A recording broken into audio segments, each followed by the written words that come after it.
So let's learn about our paintbrushes today. So we have a lot of different types of paintbrushes, and there's a reason for that. It's because each paintbrush will do something different for us or will achieve a different effect in our painting.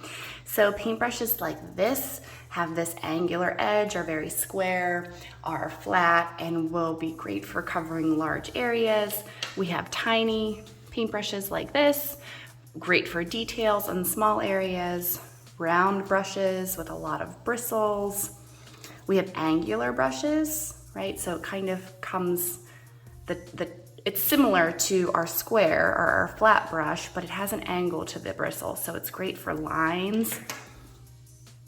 And then we have things like a fan brush or paintbrushes that look like this. And these are really great for adding texture like grass or trees. So let me just show you what some of these look like. So the flat brush,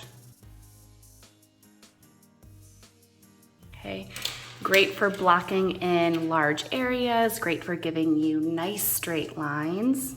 I can also turn a flat brush on its side. It will also do a good job of giving me a line. A little bit thicker, but it'll still do a good job of giving me a line if I turn it on its side. These kinds of brushes here, great for lines.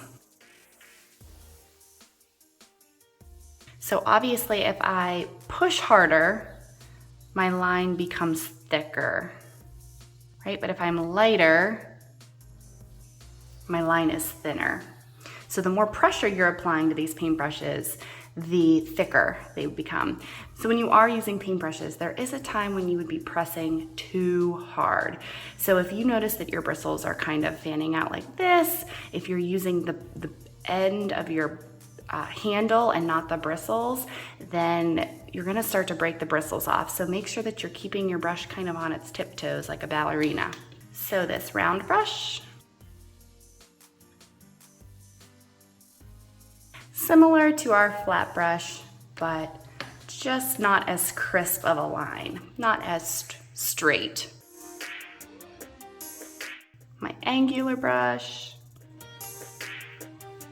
again, great at lines.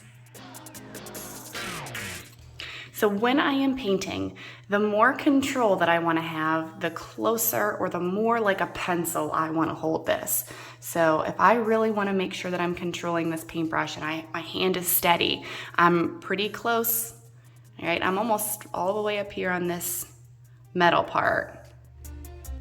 The farther away I hold it, the more my arm gets involved, the more my wrist is working, and the less control I have, which is fine.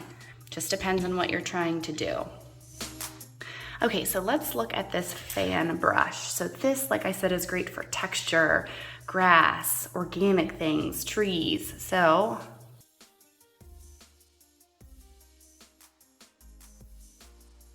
when I'm using the fan brush, I'm getting paint on it, and then I'm not really going back and forth. I'm just kind of dabbing.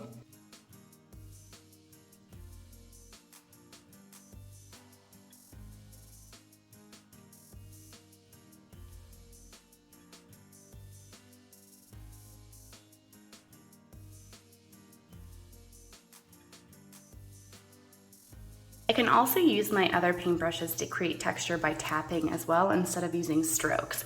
So stroke would be something like this, and if I just tap this brush